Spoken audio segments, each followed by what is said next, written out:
ভালোই হয়েছে তুমি চলে গেছো। থাইকা গেলে মেলা ক্ষয়ক্ষতি হইতো।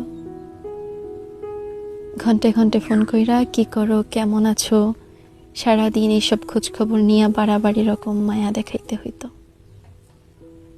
2 বেলা ভাতের জায়গায় আমার 1 বেলা কম খাইলেও চলতো, কিন্তু তোমার লগে 1 বেলা কথা কম হইলে আমার চলতো না। মনের ভিতর খচখচ করতো, অস্থির অস্থির লাগতো। ভালোই হয়েছে তুমি চলে গেছো। তুমি থাইকা গেলে আমি কোনোদিনও একলা বাঁচা শিখতাম না। জ্বর হইলে প্যারাসিটামলের বদলে খুঁজতে হইতো তোমার হাত। তুমি ছাড়া নিজের কাছে নিজেরে মনে হইতো ডানা ভাঙা আহত পাখি। খোলা আসমান পাইতাম ঠিকই, কিন্তু উঠতে পারতাম না। তার চাইতে ভালোই হয়েছে তুমি চলে গেছো। তুমি থাইকা গেলে পীড়িত কইমা যাইতো। বছরের পর বছর এক পাতিলে 1 বাটিতে পাক খাইয়া যাইতে যাইতে মুখে অরুচি বাঁধত, তিক্ততা চলে আসতো।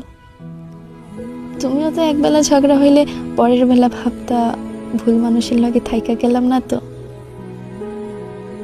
মনে মনে ঘৃণার পাহাড় বানাইয়া ভিতরে ভিতরে ছটফট কইরা মরতা, কিন্তু কাউরে কইতে পারতা না। খারাপ লাগতো, পালাইতে চাইতা, কিন্তু পারতা না। সব চইলা যাওয়ার মাঝে যেমন প্রস্থান নাই, তেমনি সব পাইয়া যাওয়ার মাঝেও অর্জন নাই।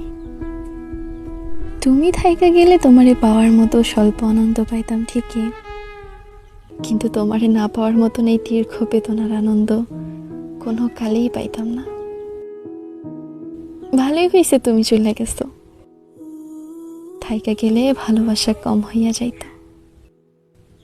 3 বেলা ভাতের জায়গায় 1 বেলা কম হইলেও আমার চলতো, কিন্তু 1 বেলা ভালোবাসা কম হইলে আমার কোনো কালেই চলতো না,